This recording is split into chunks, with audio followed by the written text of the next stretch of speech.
Atin pong mga pwesto para makapagsimula na po tayo.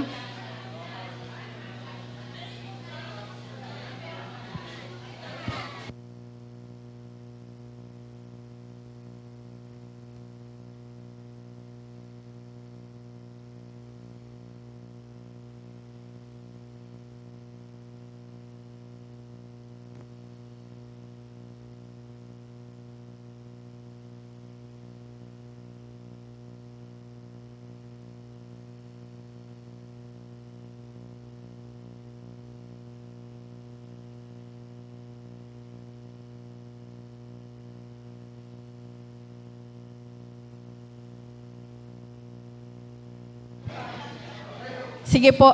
Last week, may nakakaalala po kung ano po ba yung tinalakay natin last week? It's about prayer. Pwede po ba na lalapitan ko kayo kung ano po yung natutuhan ninyo last week? Sige. But let us pray muna po. Manalangin po tayo sa Panginoon. Father God, maraming salamat po sa panahon na to na magkakasama po kami na pag-aaralan namin ang mga katotohanan sa iyong salita at dalangin po namin sa iyo na maunawaan po namin ito at magamit namin talaga sa aming pamumuhay yung mga bagay na to na nais mo pong malaman ng bawat isa. Ito po aming dalangin sa pangalan ng aming Panginoong Jesus. Amen. Sige, meron po bang nakakaalala nung memory verse po natin last week? Or baka memory verse din po niyo yun?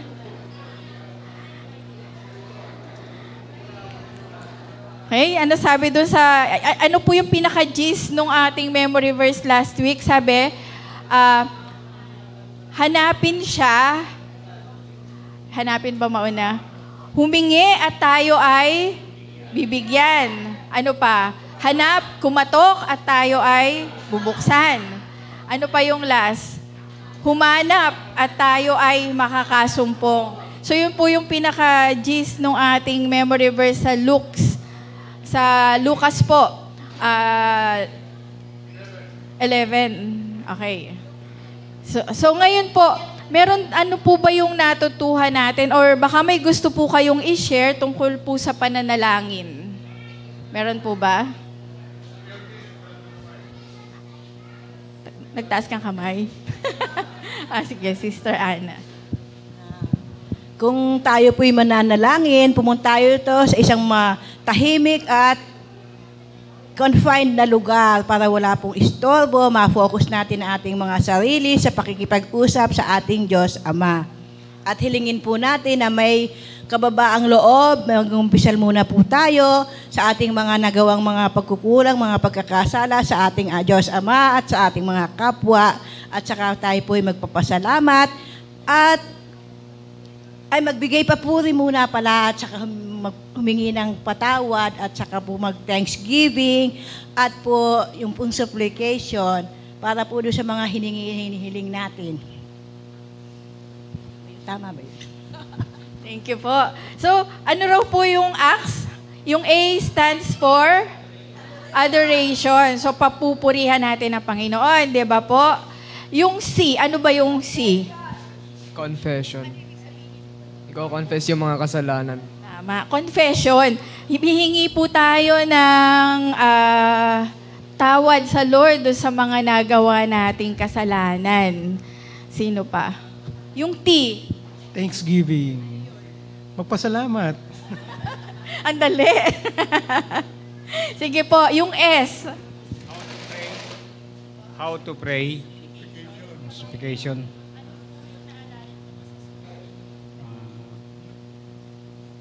Hingi.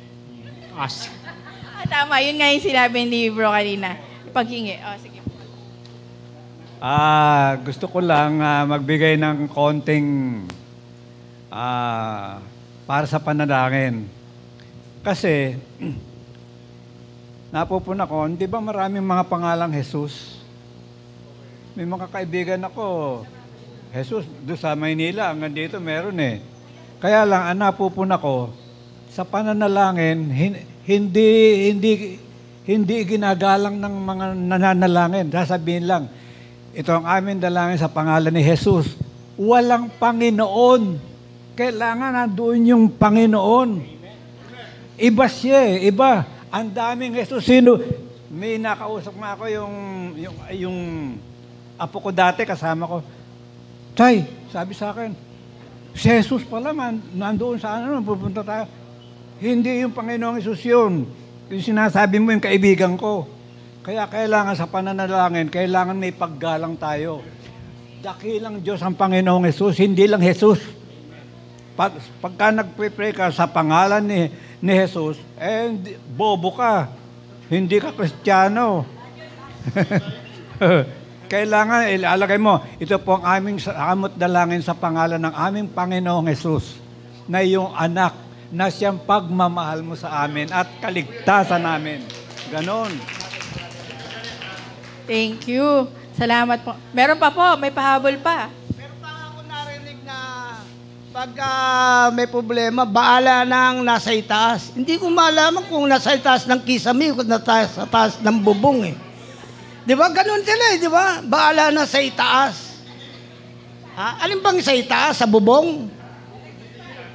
Baka sa butiki sila na mahala. Sige po, tama po. Specific po yung ating pananalangin. O last po.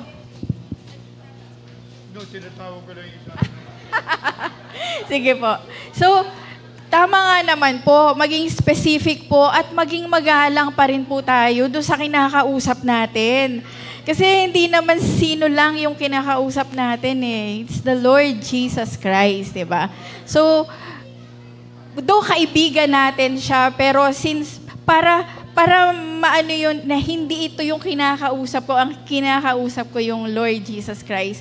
In Jesus' name, di ba? Sa pangalan ng aking Panginoong Jesus. Ang sarap pakinggan eh, di ba? Na talagang very personal po sa bawat isa sa atin. So, naintindihan po natin yung atin pong about prayer. So now, about fasting naman po tayo. Ano po ba yung fasting? Sa madaling salita, ano pa po ba ang pagkakaintindi po natin sa salitang fasting? Sige po. Ito ay ang pag-aayuno. Okay, pag-aayuno, pababawin pa po natin. Ano po ba yung fasting? Pagliban sa pagkain. Pagliban daw po sa pagkain. So meron na po ba sa ating mga nagliban sa pagkain? Ako po, madalas nagda-diet. Hindi lang halata. Di ba pagliban din yun? So, malalaman po natin. So, fasting is essentially giving up food or something else. So, posible palang hindi lang food.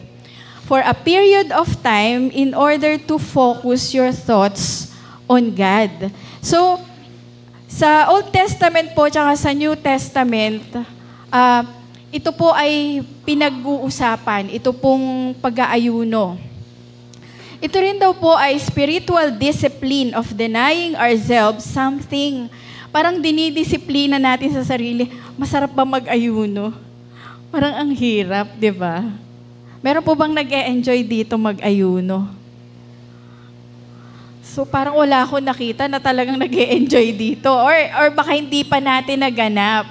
Okay? So ito po ay isang ano po ng ating iglesia, yun pong fasting. So, sa Old Testament po, ito po yung way ng expression po nila ng grief, yung kalungkutan, at humbling down before the Lord. Ito po yung way nila na pagpapakumbaba sa Panginoon. Kung may Biblia po kayo, makibukas po kayo sa Awit 35 verse 13. Okay? Sabi po, pag sila'y may sakit, ang ginagawa ko, nagdaramit luksa at nag-aayuno. Ako'y humihibik na yuko ang ulo. So, humbling down. And nagpa-fasting sila to humble down before the Lord. Then sa New Testament, meron pong verse sa Matthew 4, 1 and 2. At alam na alam po natin itong nandito po sa Matthew 4. Ano po ba itong nasa Matthew 4? Ito po yung nag-ayuno po ang ating Panginoong Jesus. Sabi dito, pagkatapos si Jesus ay dinala ng Espiritu sa ilang upang tuksohin ang dyablo. Doon 40 araw at 40 gabing nag-ayuno si Jesus at siya'y nagutom.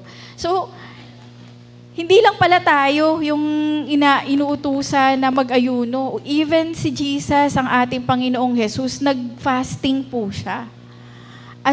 Talagang lagi pong example ang ating Panginoong Jesus, di ba? So, it means being closer to God and meditating, focusing on Him. Yun daw pong dito sa mundo, madalas naririnig natin meditation. Pag narinig nyo yung salitang meditation, ano po yung naiisip nyo? Very usong-uso po. Yoga. Ano ba yung yoga? Emptying your mind raw. Emptying your mind. Delikado po yun. Kasi pwede pong anuhan ng evil spirit yung isip natin. So, avoid po natin yung yoga, yung meditation na yan. So, yung sinasabi po ditong meditation, meditating the Word of God. Okay? Yung salita po ng Diyos yung atin pong ime-meditate. Okay. So, tingnan po natin yung Matthew 6:16 to 14. Magbubukas po tayo ng Biblia para po tayo mas malinaw. Buksan ko lang po yung ilaw.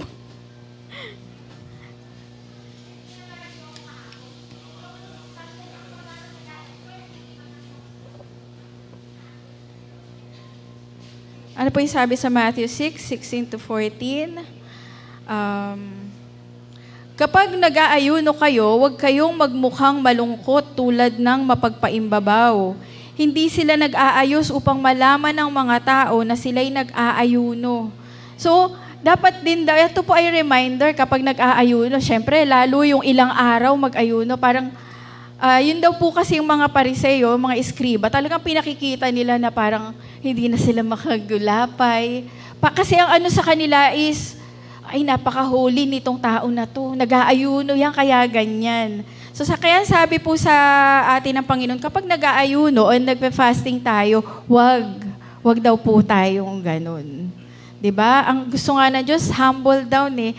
Hindi natin kailangang ipaalam sa iba na tayo ay nagpa-fasting. 'Di ba po?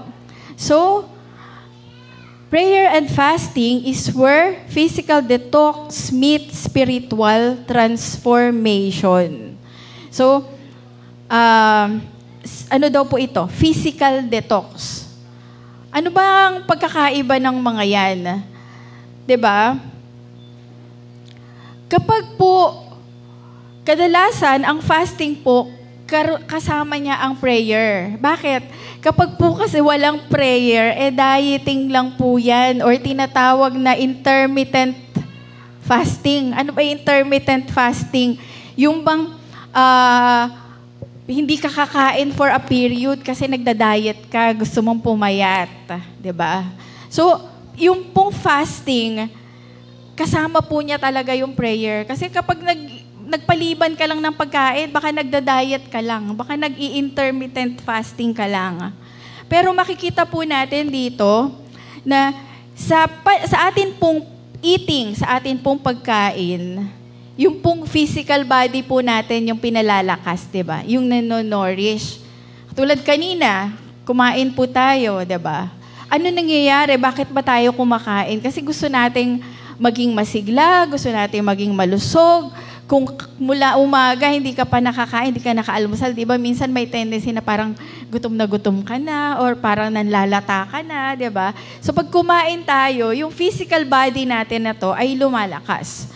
So kapag daw po tayo nagpa-fasting, ang lumalakas po yung ating espiritu.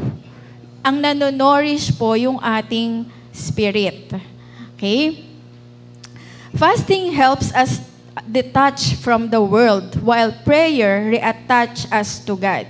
Kapag nagpa-fasting ka, para kang nakadetach sa mundo. Bakit? Siyempre tayo na nandito sa lupa, kailangan tayong kumain, di ba? But when we fast, parang dinedetach ka dun sa world, dito sa physical na world na to, at naa-attach naman yung ating spirit sa ating Panginoon. Kasi through meditating the word and through prayer, di ba? Kaya mas nagiging attached tayo sa Panginoon. Okay, so tingnan po natin yung Luke 5:33. Lucas 5:33.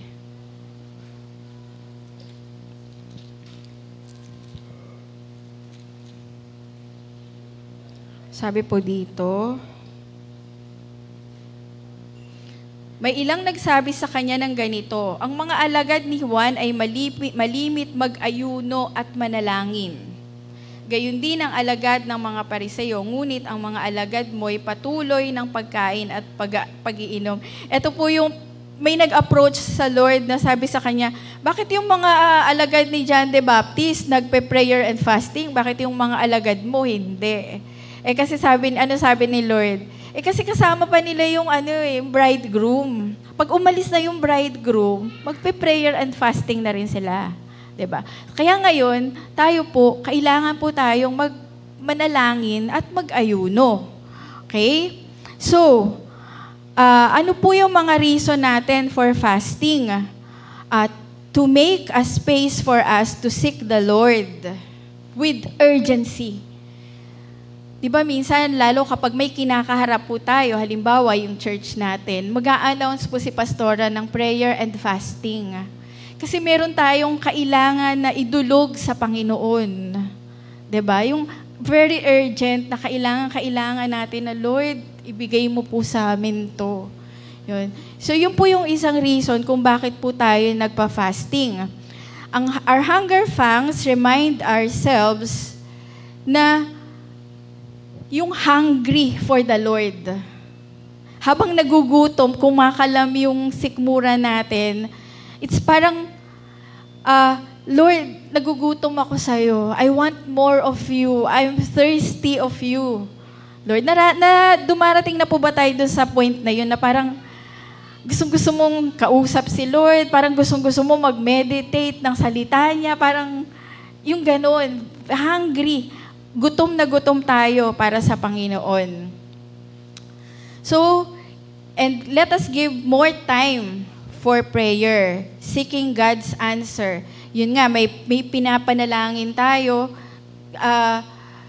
Gusto nating idulog sa Lord, sa Ama natin sa langit. Lord, sige na naman po, please. Bigay mo na sa akin to. Diba? Ganyan tayo, mga anak sa mga magulang. Minsan kukulit-kulitin natin yung tatay natin or yung nanay natin para ibigay sa atin yung gusto. Pero, okay, balikan po natin like yung prayer, yung pinag-usapan po natin last week sa prayer. Hindi naman porkit sinabi mo, Lord, bigay mo sa akin to. Expect mo agad na ibibigay niya sa'yo, di ba? Nasa prerogative ng Lord yun kung bibigay niya kung kailan yung tamang time na ibigay niya sa atin. Then, ito pong another reason for fasting, it destroys the chain. Kung meron pong mga stronghold sa atin, ano ba yung mga stronghold? Halimbawa, meron kang, galing ka sa pamilya na merong mga anting-anting, whatever, agimat, sisirain po ng Lord yung mga stronghold na yan. Then kung ano pa po, yung mga dating mga stronghold, like yung sabi ng nanay ko before, nung daw bata siya, ano na yung, bakit kayo napunta sa Manila? Ano yung testimony niyo, Nay? Ba't kayo napunta sa Manila? Umalis ako sa bahay kasi pinag-anuhan ako na ako raw ang pumapatay sa mga kapatid ko. Kasi yung mga kapatid ko, bawat sumunod sa akin, namamatay. Mga baby pa. Baby pa siya, namamatay na. Siguro mga 5 sumunod sa akin na, namamatay baby. Thank you po. So, even yung mga sumpa, whatever, it breaks the chain. Yan. Another po yan ng prayer and fasting. Then, spiritual breakthrough. Kung may gusto po tayong mangyari na napakaganda sa ating iglesia, prayer and fasting for spiritual breakthrough. Okay? So, yan po yung some reasons why tayo po ay magpa-fasting. Then, meron pong iba't ibang klaseng fasting na sinasabi po dito. Tingnan po natin. Regular. Ano ba tong regular? Abstaining from all food and drink except for water. Yan po yung makikita natin sa Luke 4:2-3 or Luke 4:2 and Matthew 4:2-3. Yun po yung binasa natin kanina. Abstaining. Ibig sabihin, hindi ka kakain ng pagkain at iinom. So for us na mga tao, minsan po inaalaw po yung tubig. Okay? So yan po yung regular. Then meron pong tinatawag na partial. Ano naman po yung partial? Daniel 10, verse 3. Sige nga po, pakibasa kung sino po yung unang makakakita. Daniel 10, verse 3. Daniel 10, verse 3. May nakakita na po ba?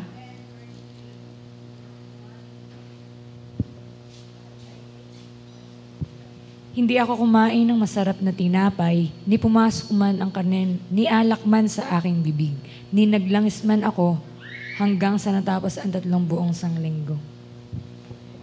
Ano po yung napansin nyo doon sa sinabi niya?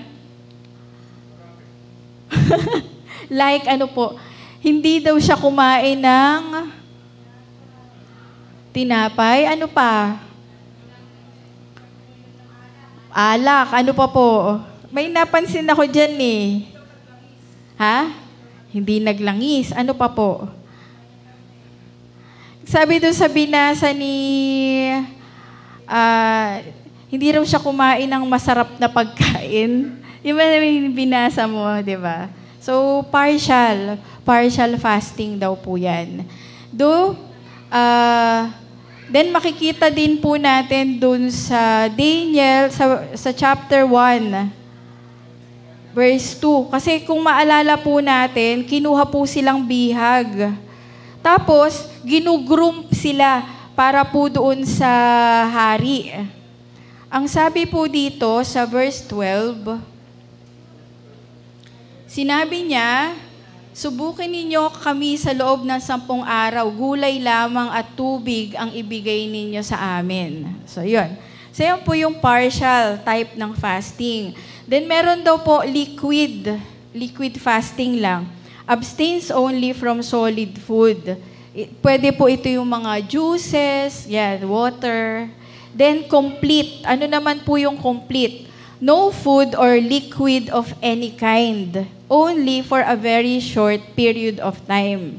Yung po kasing yung, mamaya po, makikita natin. Ito po yung complete. Makikita po natin sa Ezra 10:6.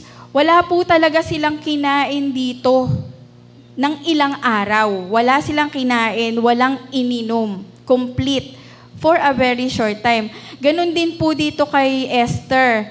Maalala niyo po ba yung kay Esther na di ba ipapapatay po lahat ng Hudyo eh. So tumawag po si Esther, si Reina Esther, ng prayer and fasting sa mga kababayan niya. Kung di po ako nagkakamali, 3 araw po. Sabi niya, ipanalangin niyo, ipag-fasting niyo ako ng 3 araw kasi pupunta ako sa hari. Hindi ganong kadali yung gagawin ko pagpunta sa hari. So ipag-pray niyo ako, ipag-fasting niyo ako. So yan po yung different types of fasting. Regular, partial, liquid, and complete. Then meron pa pong isa sa Deuteronomy 9 verse 9. Supernatural fast. Sige nga po, tingnan natin kung ano yung supernatural fast. Deuteronomy 9 verse 9. Meron po bang nakakitang una? Ang sabi po dito, nang ako'y umahon sa bundok at ibigay niya sa akin ang mga tapyas ng batong kinasusulatan ng kanyang tipan sa inyo, nanatili ako roon sa loob ng 40 araw at gabi. Hindi ako kumain at uminom. Supernatural, kasi 40 days, 40 nights, wala po siyang kain at all. So, supernatural po yung fasting na ganoon po. Okay? Then marami pa po, iba't iba pa pong ano yan. Then, tingnan po natin, meron po tayo ditong key points to remember about fasting. Sige nga po. F. Fasting is always motivated by deep desire for something of value. Bakit tayo magpa-fasting? Kasi nais nating maka-fellowship si Lord talaga ng matindi. And maaari din namang we want something. Meron tayong hinihingi na marubdob sa Panginoon na humbling down na as if parang, Lord, hindi ko kaya, hinahumble natin yung sarili natin. Ikaw lang po yung may kaya dito, Lord. So, motivated by deep desire for something of value. A, ano naman po yung A? About spiritual gluttony. Pag narinig nyo po yung gluttony, ano yung dumarating sa isip nyo? Katakawan. Diba? Marami po sa atin gluton. May gluttony. Kakakain lang maya-maya. Gutom na naman. Gusto na naman kumain. Aminin. Diba? Pero ito pong fasting, it's about, parang sabi ko nga sa inyo, yung parang meron tayong hunger. Hungry for the Lord. Diba? Dapat meron po tayo nitong hungry. Hunger for the Lord na, yung bang gusto mo siyang laging kausap, gusto mo siyang, gusto mo laging manalangin, di ba? Magbasa ng salita niya. Lord, ano po ba yung message mo sa akin for today? Nung hindi po ako nagbabasa ng Bible, sabi ko, ano kaya yung sinasabi sa Book of Psalms na yun daw salita ng Diyos ay matamis, parang honey. Hindi ko naiintindihan. Bakit kaya sinabi? Then, nung nag-start po ako na magbasa ng salita ng Diyos, parang laging, Lord, ano ba yung message mo ngayon? Every time na magbabasa ako, lagi ka excited, ganyan. Kahit na alam mo na, nabasa mo na before yon ngayon, Lord, ano yung reminder mo for me? Ganyan. Diba? So it's about spiritual gluttony. Yan. Then S, speaks of dependency on God and His grace. Yun nga po, hindi ito yung gagawin natin para sa Lord, di ba? Like yung halimbawa, yung mga ginagawa nating pagsiserve kay Lord, hindi. Hindi tayo magpa-fasting, hindi tayo nagsaserve sa Lord for that. Kumbaga, it is our appeal to God in grace and power. Lumalapit tayo, naninikluhod tayo sa Panginoon. Appealing na, Lord, hindi ko kaya. Wala po ako, Lord. Napakahina ako po. Ikaw lang po yung may magagawa. Lord, ito po yung problema ko. Ito po yung didesisyonan ko. Ayoko po magdesisyon sarili ko, Lord. Gusto ko, tulungan mo po ako. Yung dependent ka sa Diyos. Yun naman po yung prayer di ba? Kasi pag pala hindi tayo nagpe-prayer, it's as if parang sinasabi natin, Lord, di kita kailangan. Okay lang ako. Kaya ko na to. Di ba? But when we pray, parang sinasabi natin na, Lord, kailangan kita. Kahit gaano kababaw, gaano kaano yung sitwasyon, pag nanalangin tayo, laging ipinaparamdam natin sa Panginoon na, Lord, kailangan kita. Lord, tulungan mo po ako. Diba? Yung dependence natin sa Panginoon. Then, T, to fully believe in His strength. Matthew 4, 1 and 2. Nakita natin dito na after mag-fasting ng Panginoong Jesus for 40 days and 40 nights, ano nangyari? Mas matindi po yung mga battle, na spiritual battle, na ipinukol sa kanya ng kaaway, pero ano po nangyari? Pinanalunan po niya yung mga spiritual battle na yan. Diba? Sabi ng diablo sa kanya, sige nga, kung talagang anak ka ng Diyos, gawin mo ang tinapay, yung bato. Diba? Kung siya wala sa presensya ng Diyos, ako yung anak ng Diyos, kayang-kaya ko yun. Pero hindi diba? Hindi siya napatukso. So, ganun din po. We believe in the strength of the Lord. Kaya po tayo nagpa-fasting. Then, believe fully sa magagawa ng Panginoon. Doon kapag nanalangin tayo, naniniwala naman tayo, nananampalataya tayo na kaya ng Diyos i-answer yung prayer natin, di ba? So, lalo pa po kapag sinamahan natin ng fasting. So, prayer and fasting. So, ang pinaka-point po natin dito is to connect with God in a deeper level. Mas malalim. Kasi po, nagpe-pray tayo, nakakonect naman tayo sa Lord, di ba? Yung spirit natin is connected with the Spirit of the Lord. Connected po tayo, di ba? Pero kapag po nag-fasting tayo, mas deeper, mas malalim yung ating pong connection sa ating Panginoon. Yun po yung point nito. Giving in our own satisfaction in order to draw near to God. Yung as if, etong mga pagkain natin, syempre ang kinakain naman natin, ang niluluto nung nanay, tatay, sino man sa bahay natin, yung mga gusto natin, di ba? Yung mga masarap. Isa-satisfy tayo. Pero when we fast, parang yung satisfaction mo is, teka muna, gusto kong isatisfy yung ang Diyos yung maging satisfaction ko. Gusto kong manorish ako ng Lord. Gusto kong talagang makaniig ang aking Panginoon. Sabi nga doon sa kanta kanina, 'di ba? Mahagkan at mayakap siya. Do alam naman natin na hindi yun yung physical na yayakapin at hahagkan ng Lord. So ang tawag po doon ay it's like a metaphor or simile, 'di ba? Ano lang po, kumbaga ano tawag doon sa mga metaphor and simile? Figurative speech. Okay. So, yun lang po. But ang ibig sabihin po nun is we want to draw more closer to the Lord. Gusto nating mas lumalim pa sa ating pagkilala sa Panginoon. So, meron na po bang nakapag-fasting dito? Pwede pong pakitaas yung kamay. Okay, salamat po. Sa mga kabataan, na-try nyo na. O si John Lloyd, nakapag-fasting na. Okay? So, especially kapag nag-aaral kayo, nasa school, medyo mahirap talaga, di ba? So, may panahon naman po for fasting.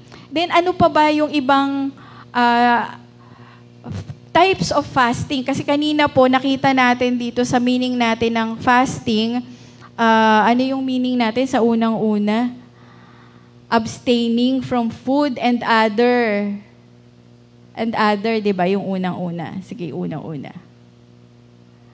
Yung first. Yan, giving up of food or something else. Ano kaya itong pwedeng something else? Okay? So, tingnan po natin. Sige, balik ka doon sa kanina. Okay. Yan. Meron po palang fasting from sex. Tingnan po natin sa 1 Corinthians 7:5. Kung may nakakita po, pakibasa. 1 Corinthians 7 verse 5. May nakakita na po ba? Sa Old Testament daw po, kapag po yung mga warrior, yung po mga pupunta sila sa digmaan, kadalasan daw po yung mga lalaki, nagfa-fasting po from sex. Okay? So, ano ko lang po, marami tayong kabataan na nandito ngayon. I-clear ko lang po, dapat nga raw po, napaka-ano po ng salita na to, sex. But, sa ibang pag-aaral po, it's a gift from the Lord and it's beautiful. Kaya lang napasama ng mundo. And dapat daw po itong bagay na to pinag-uusapan sa pamilya. Hindi mga magkakabarkada lang. Kaya po maraming nagkakaproblema. Marami pong nagkakaanak nang wala sa panahon. Kasi tabu po ito sa mga pamilya. Okay? So yung topic po is the fasting from sex. Ano po sabi dito sa verse 5? Ang sinasabi ko'y 1 Corinthians 7 verse 5.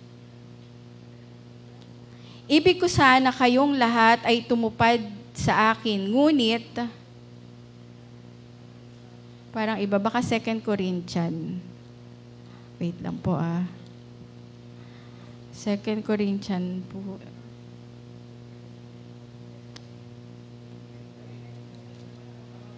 May nakakita po ba mukhang mali yung aking na... Tama? Sige nga, Ann, pakibasa. Huwag magpigil ang isa't isa maliban kung pagkasunduan sa ilang panahon upang kayo'y mamalagi sa pananalangin. At muling kayo'y magsama. Baka kayo'y tuksohin ni Satanas dahil sa inyong kawalan ng pagpipigil. Pero dapat daw po, kapag puro ito yung fasting, dapat daw po nagkakaunawaan po yung mag-asawa. Okay? Hindi po pag-aawayan, di ba? Okay. So another thing, palagay ko naman, papasok na dito yung ating mga kabataan ngayon. Fasting from social media. Kasi di ba, yung fasting is drawing closer to the Lord, drawing mas deeper na magkaroon tayo ng panahon sa Diyos, sa pakikipag-usap, in prayer, and meditating the Word. Kung ang buong oras na natin, pag uwi natin sa bahay, hanggang madaling araw, eto na. Wala nang time. Naalala ko po, meron po akong office mate. Galit na galit siya doon sa anak niya kasi napakahilig daw po sa ML. Yung mga laro ng mga Mobile Legend. At baka nga po kilala niyo pa yung team nila. Alam niyo po ba yung blacklist na team? Narinig niyo? Kasama po sila doon. Noong na galit daw yung office mate ko tsaka yung asawa niya kasi halos hindi na raw natutulog, halos hindi na kumakain, magdamag, maghapon, puro ML, puro laro na lang. Then, eventually, naging professional na player yung anak niya. Nakakarating na sa Brazil. At yung isang kasama daw po dito is kumikita ng 58 million. Sa laro lang na yun, sa laro lang na yun. So, ganun po kalaki yung temptation. Ang pangalan nung isa is Drin. Then, nakalimutan ko yung pangalan nung anak ng office mate ko. Kasama sila doon ngayon. Pero sabi ko nga, hindi to pwede sa mga Kristiyano. Bakit? Kahit kumikita ng 58 million, wala ka lalong connection sa Lord. Wala ka ng oras to meditate. Wala ka ng oras para sumamba sa Panginoon. Kahit sa pamilya mo, baka wala ka na ring oras. Diba? What is 58 million kung wala ka naman sa presensya ng Diyos? Diba? So, kaya po ba ng mga kabataan natin dito na once in a while mag-fasting sa social media? At magbasa ng Bible, mag-meditate, and manalangin.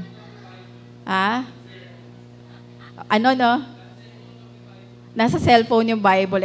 Kayo nga yung bahala kayo doon. Diba? Ako rin, nasa cellphone din yung Bible ko kasi malalaki itong mga font. So, yan po yung fasting. Then, meron lang po tayong mga bagay to consider. Sige po. Yung pong may mga medication, especially yung pong may mga nagme-maintain po ng mga gamot, i-consider din po natin to. Then, syempre, kung nagpa-fasting tayo, lalo kung ilang araw, medyo bababa po yung ating, di ba, yung katawan, medyo hihina tayo ng konti. So, limit lang po natin yung ating exercise. So, yun lamang po. Meron po bang gustong mag-add tungkol sa kanila pong, sa fasting? Meron po bang gustong mag-testimony tungkol sa prayer and fasting?